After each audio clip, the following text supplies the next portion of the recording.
Alright, so today we're going to be putting on a stock 15. This is a 13, I guess, so we're going to be putting a 15 tooth back on so that way we can get more top end versus acceleration. So what I did was pull two of these guys out. There's just two cover. I'm not gonna, you could disconnect this and then move it out of your way. I'm just gonna pretty much do that. And yeah, so it should just be two bolts. And then put this guy back on and two bolts back on. Obviously with the chain as well, if you go too big, you may need a longer chain. I'm hoping that the chain will be just fine and I don't have to dick around with it. So let's go ahead and try and get this on. Alright, so got it off. So this guy you actually unbolt and then you twist it a little bit and then pull it out.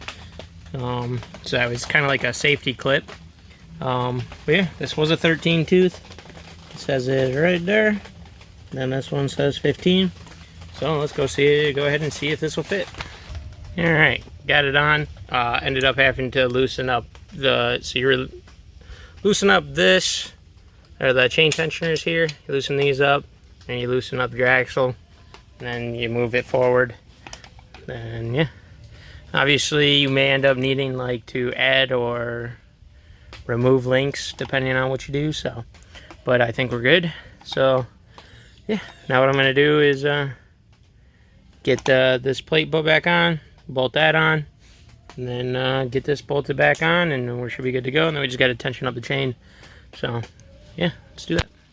All right, so it's on there, bolted on. Not very much, I guess just like 7 pounds or whatever. And then it's gonna have a little wiggle room, which I guess is normal. So that way it can kind of make up for changes in the chain. But yeah, so we're gonna go ahead and put this back on and we'll tighten up the chain. Alright, so I think we got it pretty good. This thing right here says 1 3/8 of play. So I think that's 1 3/8. So, but yeah, went ahead and got that done. And then like trying to make sure that when I tighten these, they were pretty close. So I think it's all set. I guess we just gotta go take it for a test drive. So might as well go do that. Alright, hopefully you can hear me. It's kind of crappy outside like usual. So I just got the alternator wired in. So on this red wire, this is getting, so right here, we've wired in a 560 ohm resistor, 1/2 watt, and that should be on pin L, I believe it is. Yep, pin L. So this red wire gets wired into that to an ignition switch. So it's got to have power when you have ignition.